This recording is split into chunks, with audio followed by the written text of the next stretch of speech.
Hi everyone, this is Lisa from Creating a Ruckus. Welcome to the first video tutorial. I'm doing a tutorial on the new Gnome flat puppet. What's a Gnome flat puppet? Here he is. So it's a two-sided design, so it does take two hoops to create this. You create the mouth in one hoop and the rest of the head in the other, and then he turns into a hand puppet. And he has an adorable mouth and loose little tongue. Okay, so here we're going to get started. I loaded my first design in the hoop, which is the general mouth design. So this will work for hopefully numerous flat puppets that just have the normal tongue. So the first step here is to sew out the placement stitch. And it'll actually have the placement stitch, and then you'll see the tongue and the mouth.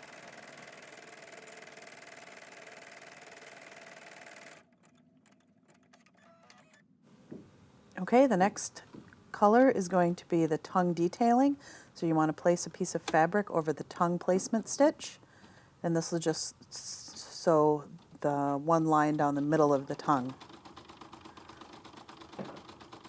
Okay, the next step is going to actually put a back on that tongue. That's going to allow it to kind of be independent of the mouth. So you're going to take it off the hoop, flip it over, put another piece over the back of the tongue, slide it back in, and now this will do the tongue itself.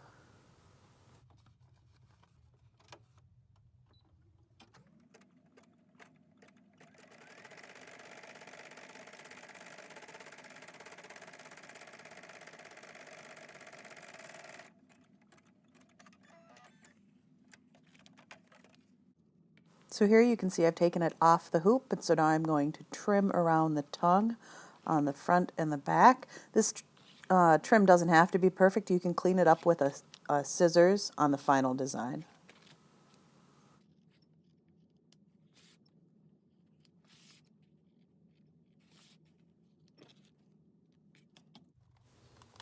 Okay, so now we're back on the machine. This is where it gets a little interesting.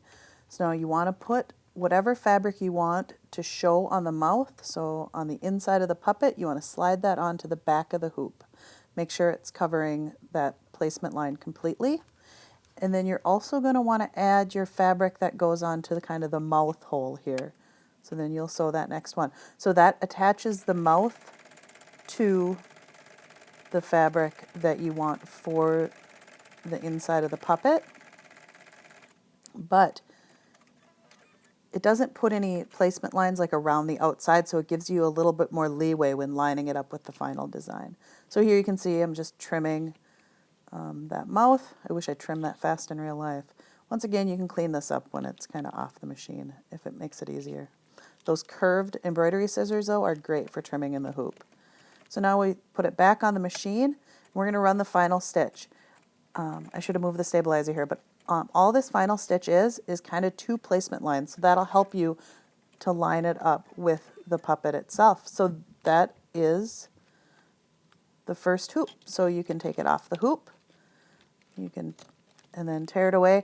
In this video, one of my placement lines kind of tore away a little bit. I did update that in the design, so that should be a little more robust. But it's not a huge deal if it does. You can still are able to get enough idea to line it up. So let's see, that one tore out a little bit. So then remove the stabilizer from your tongue, and there you have your hoop 1 for this project. Cute little tongue. Okay, now we're on to hoop 2 in this project. So you'll want to load your Gnome Flat Puppet H2 file. Usually my second hoops are always H2 in there, so you kind of know that that's second. So we're going to be sewing the placement stitch here. It's going to have the major outline. It'll have those line-up stitches for your mouth. We got the hat and the beard. So I like to do all my placement lines in one step. Okay, so now step 2, you want to add the beard fabric and then do color 2. It's literally going to be one line, and it's actually going to be covered up by the hat, so you can do it any color you need. So you want to just kind of pop it off the hoop, and then you're going to trim just above it and then kind of off the design, leaving those edges there. Pop her back on. So now the next two colors are going to be just fill for the eyes and the nose. So you can just sew those any color that you like.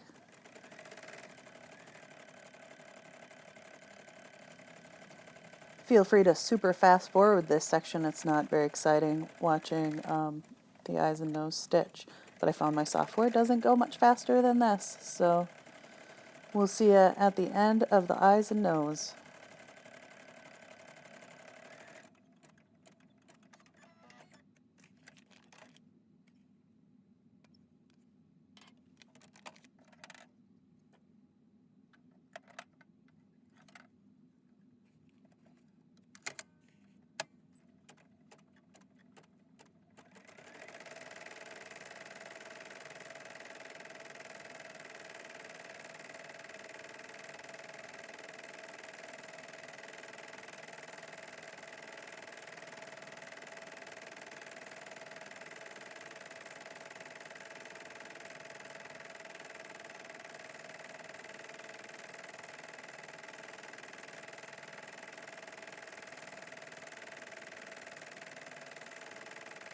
Okay, we're almost done with the nose here.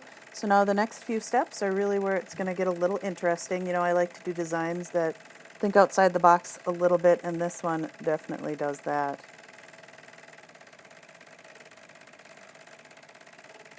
Okay, the next step is step 5. On your stitch map, it's just going to look like a band. That's actually for the hat. So now before step 5 here, you're going to want to take whatever fabric you want for the hat, put it over the hat placement stitch, and then you're going to stitch this fill, and it's kind of a loose fill on the hat.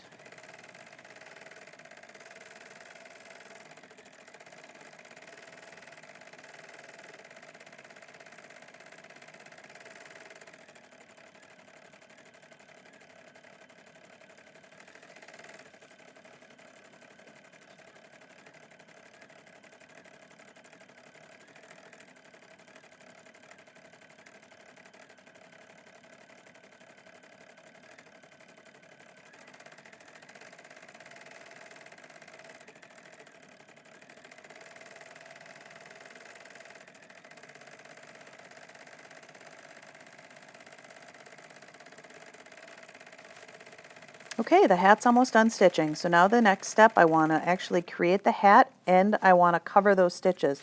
So I'm going to add a piece to the back of the hoop, and it's going to cover, I want it to cover the entire hat and the beard placement stitch. So you can see I'm going to put it on over the hat and the beard. So now I'm going to run that next step, which will actually just be the top of the hat. The rest of it will kind of be stitched in the next section. So I'm trying not to do so many stitches over the top of one another, because that's where you get kind of that double line. Okay, so now here I'm going to trim along the bottom of the hat, and now up around the sides. I want to keep it pretty close on the sides. The top can be a little bit rougher. We can clean that up later. Now I'm going to do the same thing on the back, and you're going to kind of see I'm going to come in gradual from the sides, kind of check where that placement stitch is, and just go up around the back. And really that hat just has to be cleared away from that outside placement line, because that will be sewn in the next step. Okay, so grab that mouth that you made, and you want to line up those stitch lines with the ones on the placement stitch. Make sure your tongue is facing up. I grab a little painter's tape and just tack that down, do a final check, just to make sure everything's good. And there we go.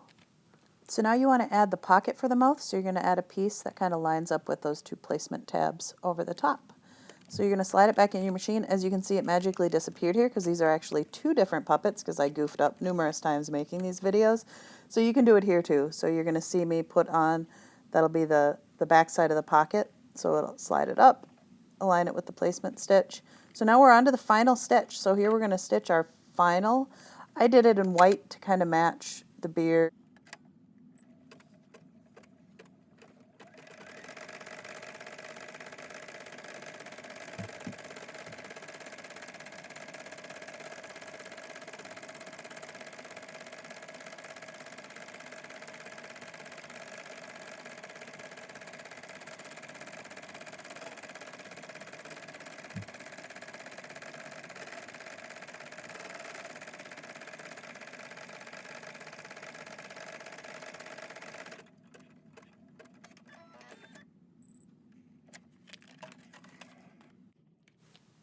Okay, so we've removed it from the hoop. You can see the cute little tongue there.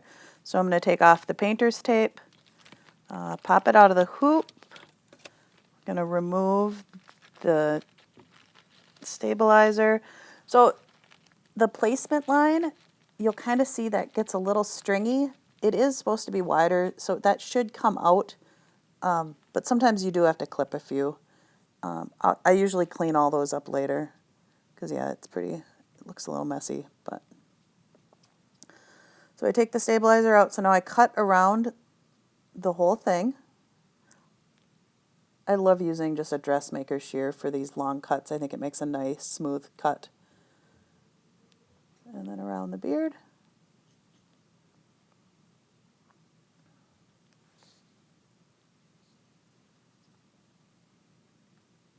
Clean up any strings that you find. So now you have to take the hat off out of the pocket. So there's actually stabilizer in there. It gets a little tough. I usually just find an edge. So now I'll pop the stabilizer out. So there's your pocket. Rip that away from the hat. Trim around. And there we are done. Thank you for watching the first ever Creating a Ruckus tutorial. I hope you enjoyed it. Any feedback will be appreciated.